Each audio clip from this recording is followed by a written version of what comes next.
महाकाय सूर्यकोटिसमप्रभा निर्विघ्नं कुरु मे देव सर्वकार्येषु सर्वदा। ओम गं गणपतये नमो नमः। ओम गं गणपतये नमो नमः। ओम गं गणपतये नमो नमः। ओम नमः शिवाय। ओम नमः शिवाय। ओम नमः शिवाय। या देवी सर्वभूतेषु मातृरूपेण संस्थिता नमस्तस्यै नमस्तस्यै नमस्तस्यै नमो नमः।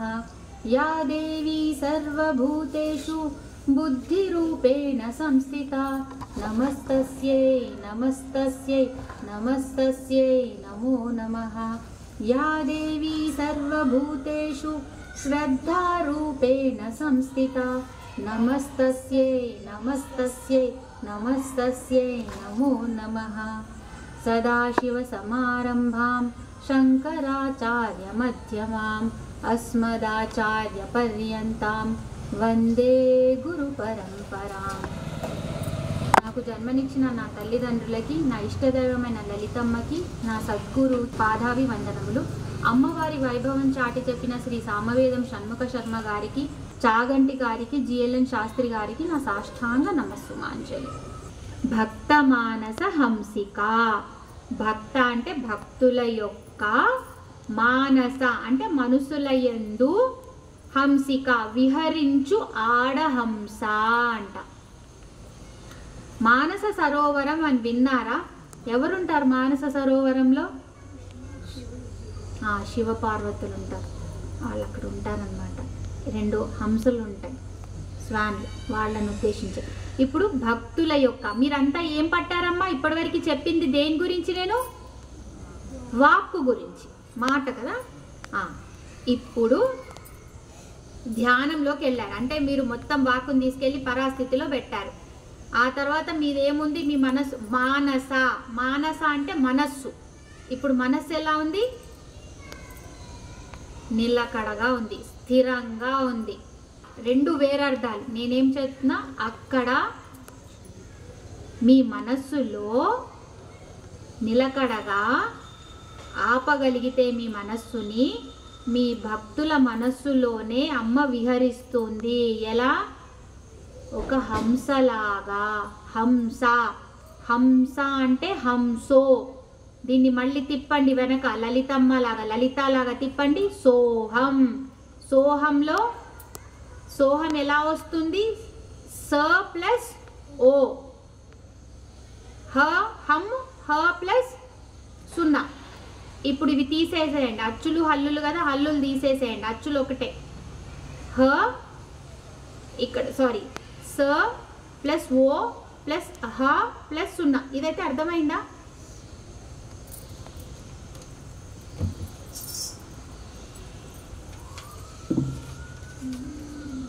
ఇది అర్థం కాకపోతే సోహం సోహం ఏంటి?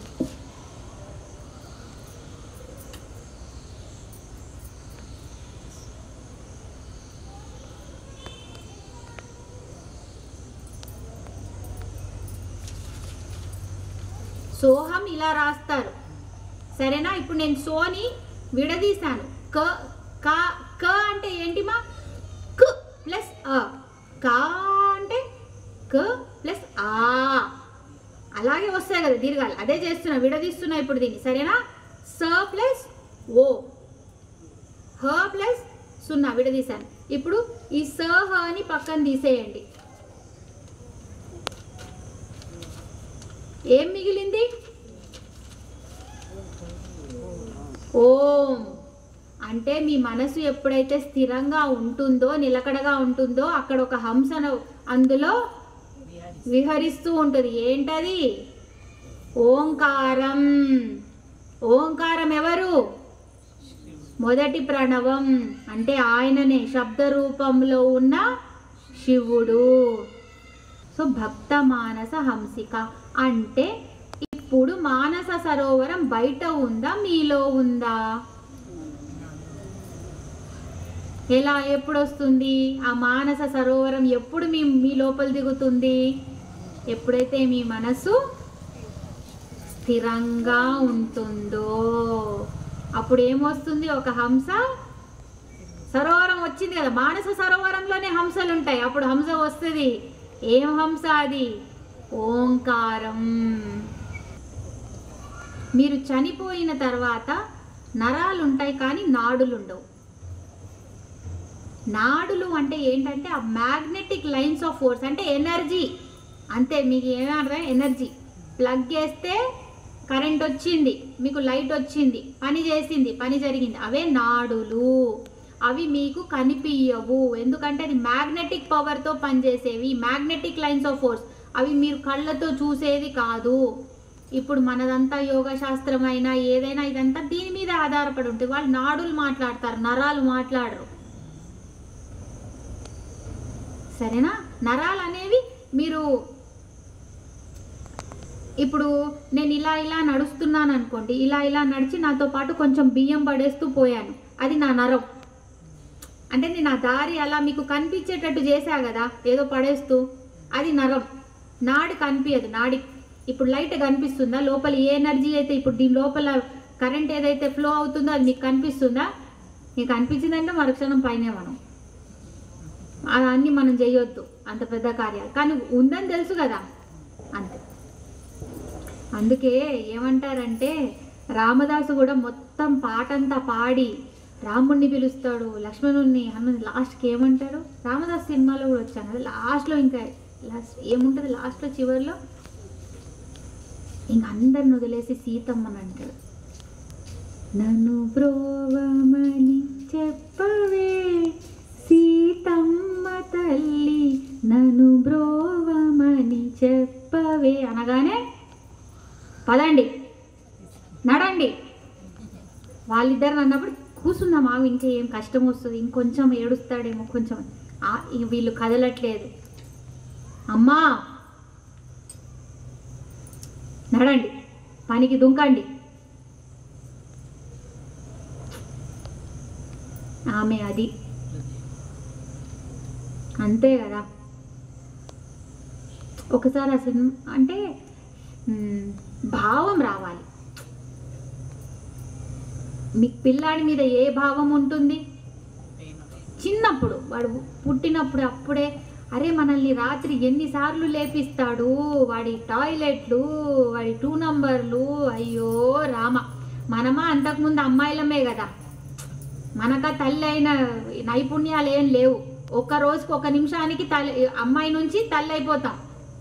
తల్లి అయిపోయిన వెంటనే ఎక్కడి నుంచి వస్తుంది అవన్నీ? ఎవడు వచ్చిన నా పిల్ల, జరుగు జరుగు జరుగు పక్కకు జరుగు, ఇది వాలి అది వాలి. ఎన్నిసార్లు చేసినా అదేదో వాడు పెద్ద ఘనకార్యం చేసినట్టు అది కూడా ముద్దుగా గడుగుతూ, దాన్ని కూడా మురిసిపోతూ, రోజుకి ఎన్నిసార్లు పోస్తాడో మావాడు, అసలు తింటాడు ఇలా పోస్తాడు, ఆహాహాహా, అదేదో ఎంతో ముద్దో అన్నట్టు. నిజంగా ఇంకోటి చేయండి అప్ప, ఇంకో పిల్లాడు చేయండి, లేకపోతే వాడు పెద్దగా అయిన తర్వాత చేయండి. అర్థమైందా? వాడి పాలలో కూడా ప్రేమ ఉంది, ఆ లేతదనం ఉంది, అందుకే అవి వాసన రావు. మీరు చేసేటప్పుడు మీకు ఆ భావం ఉంది. మీ ప్రేమ కూడా అమ్మతో, మీరు ఒక పసిపిల్లాడు, ఆ అమ్మ మిమ్మల్ని చూసుకుంటుంది ఆలనా పాలన. అక్కడ మీరు అడగొద్దు. ఆకలేస్తే ఏం చేయాలి? ఏడవాలి. నిద్ర వస్తే ఏం చేయాలి? ఏడవాలి. ఇప్పుడు నిద్ర వస్తే అమ్మా రా, అమ్మా రా, ఎప్పుడు నువ్వు వింతే, రావు పెట్టవు, ఎప్పుడు నీకు ముచ్చట్లు. భాష వచ్చింది. చిన్నప్పుడు వాడికి భాష ఉందా? ఏం చేశాడు? అన్నిటికీ ఒకటే భాష, ఏంటది? అయినా అమ్మకి ఆ ఏడుపులో ఎన్ని అర్థమైనాయో చేసుకోలేదు. ఇప్పుడు మీకు స్తోత్రాలు ఏదైనా అమ్మవి అన్ని పేర్లు తెలియాలి, ఇవంతా తెలియాలా? అవసరం లేదు. మీరు ఏడవండి, నాకు నువ్వు కావాలని వస్తుంది. ప్యూర్గా ఉండాలి. 10 మందిని ఇబ్బంది పెట్టి నువ్వు కావాలంటే కొడుతుంది మళ్ళీ. ఎందుకంటే వాళ్ళందరూ కూడా ఆమె పిల్లలే కదా. మీకంటే మీ ఇంట్లో 2 ఉన్నారేమో, ఆమెకి లోకమంతా పిల్లలు. ఆడిని కొట్టే, ఇప్పుడు తమ్ముడిని కొట్టొచ్చు, అన్న మాత్రం అమ్మ దగ్గర కూర్చుంటే అమ్మ ఊరుకుంటుందా? అన్నని కూడా ఒకటేయదు లెంపకాయలు. అలాగే మీరు ఒక 10 మందిని ఇబ్బంది పెట్టి, ఎవరినో ఇబ్బంది పెట్టి అమ్మ దగ్గర ఏడిస్తే మాత్రం అమ్మ రాస్తుంది చిట్టా. ప్యూర్గా ఉండండి, ఎవరిని ఇబ్బంది పెట్టకండి. నువ్వు కావాలమ్మా అని అడగండి, వస్తుంది.